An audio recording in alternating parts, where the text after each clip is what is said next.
ಪ್ರತಿ ವರ್ಷ ಭಾರತದಲ್ಲಿ ಸಾವಿರಾರು ಮಹಿಳೆಯರು ಗರ್ಭಾಶಯದ ಕ್ಯಾನ್ಸರ್ಗೆ ಬಲಿಯಾಗ್ತಾ ಇದ್ರು.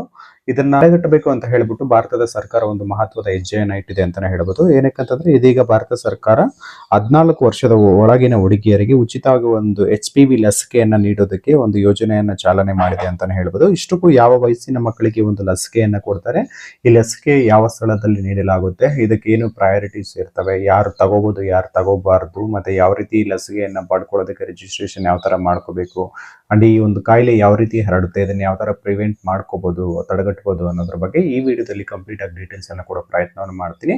ಅದಕ್ಕೋಸ್ಕರ ವಿಡಿಯೋನ ಕಂಪ್ಲೀಟ್ ಆಗಿ ನೋಡಿ ಅಂತ ರಿಕ್ವೆಸ್ಟ್ ಮಾಡ್ಕೊಳ್ತಾ, ಇಫ್ ಇನ್ ಕೇಸ್ ನೀವೇನಾದ್ರೂ ಕ್ರಿಯೇಟಿವ್ ಕೋದಂಡ ಯೂಟ್ಯೂಬ್ ಚಾನಲ್ ನ ಸಬ್ಸ್ಕ್ರೈಬ್ ಮಾಡ್ಕೊಳ್ಳಿ ಅಂತ ದಯವಿಟ್ಟು ಸಬ್ಸ್ಕ್ರೈಬ್ ಮಾಡ್ಕೊಳ್ಳಿ. ಇನ್ಸ್ಟಾಗ್ರಾಮ್ ಅಲ್ಲಿ ನೋಡ್ತಾ ಇದ್ರೆ ಪೇಜ್ ನ ಫಾಲೋ ಮಾಡ್ಕೊಳ್ಳಿ. ಬನ್ನಿ ವಿಡಿಯೋನ ಸ್ಟಾರ್ಟ್ ಮಾಡೋಣ. HPV ಅಂತಂದ್ರೆ ಹ್ಯೂಮನ್ ಪ್ಯಾಪಿಲೋಮಾ ವೈರಸ್ ಅಂತ, ಇದು ಒಂದು ವೈರಸ್ ಆಗಿರ್ತದೆ.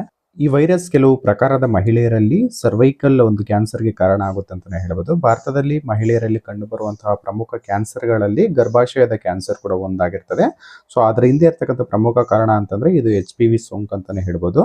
ಅಂಡ್ ಇದರ ವಿರುದ್ಧ ಹೋರಾಡಲಿಕ್ಕೆ ಅಂತ ಹೇಳ್ಬಿಟ್ಟು ಭಾರತದ ಸರ್ಕಾರ ಒಂದು ದೊಡ್ಡ ಘೋಷಣೆಯನ್ನ ಮಾಡಿದೆ. ಅದು ಫೆಬ್ರವರಿ 28ನೇ ತಾರೀಕು 2026ರಲ್ಲಿ ಪ್ರಧಾನಮಂತ್ರಿ ನರೇಂದ್ರ ಮೋದಿ ಅವರು ರಾಜಸ್ಥಾನದ ಅಜ್ಮೀರ್ನಲ್ಲಿ ರಾಷ್ಟ್ರೀಯ HPV ಲಸಿಕಾ ಕಾರ್ಯಕ್ರಮವನ್ನು ಪ್ರಾರಂಭ ಮಾಡಿದ್ದಾರೆ. ಈ ಒಂದು ಯೋಜನೆ ಅಡಿಯಲ್ಲಿ 14 ವರ್ಷದ ಒಳಗಿನ ಏನು ಹುಡುಗಿಯರಿಗೆ ಉಚಿತ ಲಸಿಕೆಯನ್ನು ಕೊಡ್ತಾ ಇದ್ದಾರೆ. ಅಂಡ್ ದೇಶದ ಎಲ್ಲ ರಾಜ್ಯಗಳಲ್ಲಿ ಮತ್ತೆ ಕೇಂದ್ರಾಡಳಿತ ಪ್ರದೇಶಗಳಲ್ಲಿ ಇದು ಜಾರಿಯಲ್ಲಿರುತ್ತೆ. ಪ್ರತಿ ವರ್ಷ ಸುಮಾರು 1.15 ಕೋಟಿ ಮಕ್ಕಳಿಗೆ ಇದರಿಂದ ಲಾಭ ಆಗುತ್ತೆ. ಇದು ಒಂದು ಮಹಿಳಾ ಆರೋಗ್ಯದ ಕಡೆಗೆ ಸರ್ಕಾರದ ಪ್ರಮುಖ ಹೆಜ್ಜೆಯನ್ನು ಇಡಲಾಗಿದೆ ಅಂತಾನೆ ಹೇಳ್ಬೋದು. ಅಂಡ್ ಯಾವ ಲಸಿಕೆಯನ್ನ ಇದರಲ್ಲಿ ಬಳಸ್ತಾರೆ ಅಂತ ನೋಡೋದಾದ್ರೆ, ಈ ಒಂದು ಅಭಿಯಾನದಲ್ಲಿ ಏನು ಗಾರ್ಡಸಿಲ್ 4 ಅನ್ನೋ ಏನ್ ಲಸಿಕೆ ಇದೆ ಅದನ್ನ ಬಳಸ್ತಾರೆ. ಅಂಡ್ ಈ ಲಸಿಕೆ HPV ವೈರಸ್ಗಳಲ್ಲಿ 4 ಪ್ರಕಾರದ ತಳಿಗಳನ್ನೋದು ಇರ್ತದೆ. ಅದರ ವಿರುದ್ಧ ಹೋರಾಡಲಿಕ್ಕೆ ಇದು ಹೆಲ್ಪ್ ಆಗುತ್ತೆ. ಅಂಡ್ HPV ಏನು ವಿಶೇಷವಾಗಿ ಕ್ಯಾನ್ಸರ್ಗೆ ಕಾರಣವಾಗುವಂತಹ HPV 16, 18 ವಿರುದ್ಧ ಪರಿಣಾಮಕಾರಿಯಾಗಿ ಇದು ಕೆಲಸ ಮಾಡುತ್ತೆ ಅಂತ ಹೇಳ್ಬೋದು. ಆರಂಭಿಕದಲ್ಲಿ ಒಂದು ಡೋಸ್ ಅನ್ನ ಕೊಡ್ತಾರೆ ಅಂತಾನೆ ಹೇಳ್ಬೋದು. ಈ ಒಂದು ಲಸಿಕೆಯನ್ನ ಯಾವ ಸ್ಥಳಗಳಲ್ಲಿ ನಾವು ಪಡ್ಕೋಬಹುದು ಅಂತ ನೋಡೋದಾದ್ರೆ, ಪ್ರಾಥಮಿಕ ಆರೋಗ್ಯ ಕೇಂದ್ರಗಳಲ್ಲಾಗಿರ್ಬೋದು, ಸಮುದಾಯ ಭವನಗಳಲ್ಲಿ ಅಥವಾ ಆಯುಷ್ಮಾನ್ ಆರೋಗ್ಯ ಮಂದಿರದಲ್ಲಿ, ಸರ್ಕಾರಿ ಆಸ್ಪತ್ರೆಗಳಲ್ಲಿ ಇರ್ತದೆ. ಮತ್ತೆ ಮಕ್ಕಳ ಪೇರೆಂಟ್ಸ್ ಅವ್ರ ಜೊತೆಗೆ ಹೋಗಿ ಅವ್ರ ವಿತ್ ಪರ್ಮಿಷನ್ ಜೊತೆಗೆ ಅವರು ತಗೋಬೇಕಾಗಿರ್ತದೆ. ಅಂಡ್ ಈವಿನ್ ಏನು ಆನ್ಲೈನ್ ವೆಬ್ಸೈಟ್ ಇದೆ ಅದರಲ್ಲಿ ಪ್ರೀ ಬುಕ್ಕಿಂಗ್ ಅನ್ನು ಕೂಡ ನಿಮ್ಮ ಸ್ಲಾಟ್ ಅನ್ನ ಬುಕ್ ಮಾಡ್ಕೋಬಹುದಾಗಿರುತ್ತೆ ನೀವು. ಅಂಡ್ ಅಲ್ಲಿ ಏನು ದೃಢೀಕರಣ ಪತ್ರವನ್ನು ಕೂಡ ನೀವು ಡಿಜಿಟಲ್ ಆಗಿ ಸಾಫ್ಟ್ ಕಾಪಿಯನ್ನು ಕೂಡ ಡೌನ್ಲೋಡ್ ಮಾಡ್ಕೋಬಹುದಾಗಿರ್ತದೆ. ಈ ಒಂದು ಕ್ಯಾನ್ಸರ್ ಎಷ್ಟು ಡೇಂಜರಸ್ ಅಂತಂದ್ರೆ ಇದರ ಡೆತ್ ರೇಟ್ ಅನ್ನೋದು ಮೋರ್ ದೆನ್ 50% ಇದೆ ಅಂತಾನೆ ಹೇಳಬಹುದು. ಒಂದು ದತ್ತಾಂಶದ ಪ್ರಕಾರ ಹೇಳೋದಾದ್ರೆ 2022ರಲ್ಲಿ ಒಂದು ಗ್ಲೋಬಕನ್ ದತ್ತಾಂಶದ ಪ್ರಕಾರ ಸುಮಾರು 1,20,000 ಅಷ್ಟು ಕೇಸ್ಗಳು ರಿಜಿಸ್ಟರ್ ಆಗಿರ್ತವೆ. ಅಂಡ್ ಇದರಲ್ಲಿ ಸುಮಾರು 80,000 ಅಷ್ಟು ಸಾವು ಪ್ರಕರಣಗಳು ಸಂಭವಿಸಿರುತ್ತೆ ಅಂತಾನೆ ಹೇಳ್ಬೋದು. ಅಷ್ಟೊಂದು ಡೆಡ್ಲಿ ಕ್ಯಾನ್ಸರ್ ಇದಾಗಿರ್ತದೆ. ಅಂಡ್ ಇದನ್ನ ಗಮನದಲ್ಲಿಟ್ಕೊಂಡು ಸರ್ಕಾರ ಅನ್ನೋದು ಈ ಒಂದು ಯೋಜನೆಯನ್ನ ಜಾರಿಗೆ ತಂದಿದೆ ಅಂತಾನೆ ಹೇಳ್ಬೋದು. ಇದರ ಇಂಪ್ಯಾಕ್ಟ್ ಯಾವ ತರ ಇರುತ್ತೆ ಫ್ಯೂಚರ್ ಅಲ್ಲಿ ಅಂತ ನೋಡೋದಾದ್ರೆ, ದೊಡ್ಡ ರೀತಿಯಲ್ಲಿ ನಾವು ಲಸಿಕೆ ಪ್ರಮಾಣವನ್ನು ಎಲ್ರಿಗೂ ಕೊಟ್ಟಿದೀವಿ ಅಂತಂದ್ರೆ ಮುಂದಿನ ಪೀಳಿಗೆಯಲ್ಲಿ ಕ್ಯಾನ್ಸರ್ ಪ್ರಮಾಣ ಕಡಿಮೆ ಆಗುತ್ತೆ. ಅಂಡ್ ಮಹಿಳಾ ಆರೋಗ್ಯದಲ್ಲಿ ಕ್ರಾಂತಿಯನ್ನು ತರಬಹುದು. ಅಂಡ್ ಆರೋಗ್ಯದ ವೆಚ್ಚವನ್ನು ಕೂಡ ಕಡಿಮೆ ಮಾಡಬಹುದು. ಈಗ ಸರ್ಕಾರ ಘೋಷಣೆ ಮಾಡಿರ್ತಕ್ಕಂಥ ಈ ಒಂದು ಯೋಜನೆಯಲ್ಲಿ ಯಾರು ಫಲಾನುಭವಿಗಳು ಅಂತಂದ್ರೆ, ಉಚಿತವಾಗಿ ಹಾಕೊಳ್ಳೋದಕ್ಕೆ 9 ವರ್ಷದಿಂದ 14 ವರ್ಷದ ಹೆಣ್ಣು ಮಕ್ಕಳಿಗೆ ಈ ಒಂದು ಯೋಜನೆ ಅನ್ನೋದು ಅಪ್ಲಿಕೇಬಲ್ ಆಗುತ್ತೆ. ಅವ್ರು ಹೋಗ್ಬಿಟ್ಟು ಏನು ನಾನು ಹೇಳಿದ್ನಲ್ಲ ಲೊಕೇಶನ್ಸ್, ಅಲ್ಲಿ ಹೋಗ್ಬಿಟ್ಟು ಅವರು ಈ ವ್ಯಾಕ್ಸಿನ್ ಅನ್ನ ತಗೋಬಹುದಾಗಿರ್ತದೆ.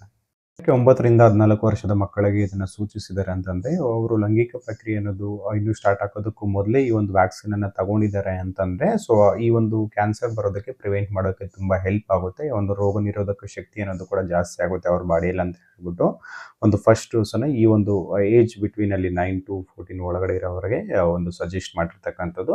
ಅದು ಸುಮಾರು 160ಕ್ಕೂ ಹೆಚ್ಚು ದೇಶಗಳಲ್ಲಿ ಒಂದು ಲಸಿಕೆ ಅಭಿಯಾನ ಅನ್ನೋದು ಆಲ್ರೆಡಿ ಸ್ಟಾರ್ಟ್ ಆಗಿದೆ, ಯೂಸ್ ಕೂಡ ಮಾಡಿದ್ದಾರೆ. ಅಂಡ್ ಈಗೇನು ನಾವು ಯೂಸ್ ಮಾಡ್ತಾ ಇದೀವಲ್ಲ ಒಂದು ವ್ಯಾಕ್ಸಿನ್, ಅದನ್ನ WHO ವರ್ಲ್ಡ್ ಹೆಲ್ತ್ ಆರ್ಗನೈಸೇಷನ್ ಕೂಡ ಅದನ್ನ ಅಪ್ರೂವ್ ಮಾಡಿದೆ ಅಂತಾನೆ ಹೇಳ್ಬೋದು. ಈ ಕಾಯಿಲೆಗೆ ಸಂಬಂಧಿಸಿದಂತೆ ಸುಮಾರು 8 ಲಸಿಕೆಗಳಿಗೆ ಅನುಮೋದನೆ ದೊರಕಿದೆ ಅಂತಾನೆ ಹೇಳ್ಬೋದು. ಅಂಡ್ ಈ ಲಸಿಕೆ ಕೊಡುವಂತ ಕಂಪನಿ ಮೂಲತಃ ಅಮೆರಿಕದ ಕಂಪನಿ ಆಗಿದ್ದು, ಭಾರತ ಒಂದು ಕಂಪನಿಯ ಜೊತೆಗೆ ಒಂದು ಟೈಅಪ್ ಕೂಡ ಆಗಿದೆ ಅಂತಾನೆ ಹೇಳ್ಬೋದು. ಈ ಒಂದು ಲಸಿಕೆನ ಯಾರು ತಗೋಬಾರ್ದು ಅಂತ ಸಜೆಸ್ಟ್ ಮಾಡೋದಾದ್ರೆ, ಯಾರು ಗರ್ಭಾವಸ್ಥೆಯಲ್ಲಿರ್ತಾರೆ ಅವರು ಈ ಒಂದು ಲಸಿಕೆನ ತಗೋಬಾರ್ದು. ಅಂಡ್ ಮಧ್ಯಮ ಅಥವಾ ತೀವ್ರ ಅನಾರೋಗ್ಯದಿಂದ ಬಳಲ್ತಾ ಇರ್ತಕ್ಕಂಥ ಒಬ್ಬ ವ್ಯಕ್ತಿ ಇದನ್ನ ತಗೋಬಾರ್ದಾಗಿರ್ತದೆ. ಅವರು ಪೂರ್ತಿ ಚೇತರಿಕೆಯನ್ನ ಕಂಡ ಮೇಲೆ ಅವರು ಡಾಕ್ಟರ್ಸನ್ನು ಸಜೆಷನ್ ತಗೊಂಡು ಅವರು ತಗೋಬೋದಾಗಿರ್ತದೆ. ಈಸ್ಟ್ಗೆ ಅಥವಾ ತಿಳಿದಿರುವ ಅಲರ್ಜಿ ಅಥವಾ ಯಾವುದೇ ಒಂದು ಇಂಪ್ಯಾಕ್ಟ್ ಆಗಿರ್ತಕ್ಕಂಥವ್ರು ಅಥವಾ ಇದು ಆಲ್ರೆಡಿ ತಗೊಂಡು ಇದರಿಂದ ಸ್ವಲ್ಪ ಸೈಡ್ ಎಫೆಕ್ಟ್ಸ್ ಏನಾದರೂ ಬಂದಿದೆ ಅಂತಂದರೆ, ಅಲರ್ಜಿ ರೀತಿ ಏನಾದರೂ ಬಂದಿದೆ ಅಂತಂದರೆ ಅಂಥವ್ರು ತಗೋಬಾರ್ದು. ಆ್ಯಂಡ್ ಇದರಿಂದ ಸೈಡ್ ಎಫೆಕ್ಟ್ಸ್ ಬರುತ್ತೆ ಅಂತ ಹೇಳ್ಬಿಟ್ಟು ಸುಮಾರಷ್ಟು ರೂಮರ್ಸ್ ಕೂಡ ಸ್ಪ್ರೆಡ್ ಆಗ್ತಾ ಇದೆ. ಆ ರೀತಿ ಯಾವುದೇ ರೀತಿಯಾದ ವೈಜ್ಞಾನಿಕವಾಗಿ ತಿಳಿದಿರೋ ಪ್ರಕಾರ ಅಷ್ಟು ಸೈಡ್ ಎಫೆಕ್ಟ್ಸ್ ಏನೂ ಇಲ್ಲ. ಆ ಒಂದು ಇಂಜೆಕ್ಷನ್ ವ್ಯಾಕ್ಸಿನ್ ಅನ್ನೋದನ್ನ ಕೊಟ್ಟ ಮೇಲೆ ಸೊ ಆ ಕೊಟ್ಟಿರ್ತಕ್ಕಂಥ ಜಾಗದಲ್ಲಿ ಸ್ವಲ್ಪ ಊದ್ಕೊಳ್ಳೋ ಚಾನ್ಸಸ್ ಇರ್ತದೆ. ಆ್ಯಂಡ್ ಆಯಾಸ ಆಗೋದು ಸ್ವಲ್ಪ ನಿಮಿಷಗಳ ಮಟ್ಟಿಗೆ. ಆ್ಯಂಡ್ ಸ್ವಲ್ಪ ತಲೆ ಸುತ್ತು ಆಗಿರ್ತದೆ ಅಪ್ ಟು 30 ಮಿನಿಟ್ಸ್ ತನಕ. ವ್ಯಾಕ್ಸಿನ್ ತಗೊಂಡ್ಮೇಲೆ ಒಂದು 30 ಮಿನಿಟ್ಸ್ ತನಕ ಸ್ಟೇಬಲ್ ಆಗಿ ಒಂದೇ ಕಡೆ ನೀವು ಕುಂತು ಅದಾದಮೇಲೆ ನೀವು ಬೇರೆ ನಿಮ್ಮ ಕೆಲಸಕ್ಕೆ ತೆರಳಬಹುದಾಗಿರ್ತದೆ. ಇದಿಷ್ಟು HPV ವ್ಯಾಕ್ಸಿನ್ ಇನ್ನು ಗೌರ್ಮೆಂಟ್ ಲಾಂಚ್ ಮಾಡಿದೆ, ಅದ್ರ ಬಗ್ಗೆ ತಿಳಿಸೋದ್ರ ಸಣ್ಣ ಪ್ರಯತ್ನ ಆಗಿತ್ತು. ಸೊ ಈ ಒಂದು ಇನ್ಫಾರ್ಮೇಷನನ್ನು ನಿಮ್ಮ ಫ್ರೆಂಡ್ಸ್, ಸ್ನೇಹಿತರು ಅಥವಾ ನಿಮ್ಮ ಕುಟುಂಬದವರು ಯಾರೆಲ್ಲ 9 ರಿಂದ 14 ವರ್ಷದ ಮಕ್ಕಳಿರ್ತಾರೆ ಅಂಥವ್ರಿಗೆ ತಿಳಿಸೋದಕ್ಕೋಸ್ಕರ ಅವ್ರಿಗೆ ವಿಡಿಯೋನ ಶೇರ್ ಮಾಡಿ. ಇದಿಷ್ಟು ಇನ್ಫಾರ್ಮೇಷನ್ ಕೊಡೋದ್ರ ಪ್ರಯತ್ನ ಆಗಿತ್ತು. ಈ ವಿಡಿಯೋ ನಿಮ್ಗೆ ಏನಾದರೂ ಇಷ್ಟ ಆಗಿದ್ರೆ ವಿಡಿಯೋಗೆ ಒಂದು ಲೈಕ್ ಮಾಡಿ, ನಿಮ್ಮ ಸ್ನೇಹಿತರಿಗೆ ಶೇರ್ ಮಾಡಿ. ಇಂತಹ ಮತ್ತಷ್ಟು ಇಂಟ್ರೆಸ್ಟಿಂಗ್ ವಿಚಾರಗಳಿಗಾಗಿ ಕ್ರಿಯೇಟಿವ್ ಕೋದಂಡ ಯೂಟ್ಯೂಬ್ ಚಾನಲ್ಗೆ ಸಬ್ಸ್ಕ್ರೈಬ್ ಮಾಡ್ಕೊಳ್ಳಿ. ಧನ್ಯವಾದಗಳು ಸ್ನೇಹಿತರೆ.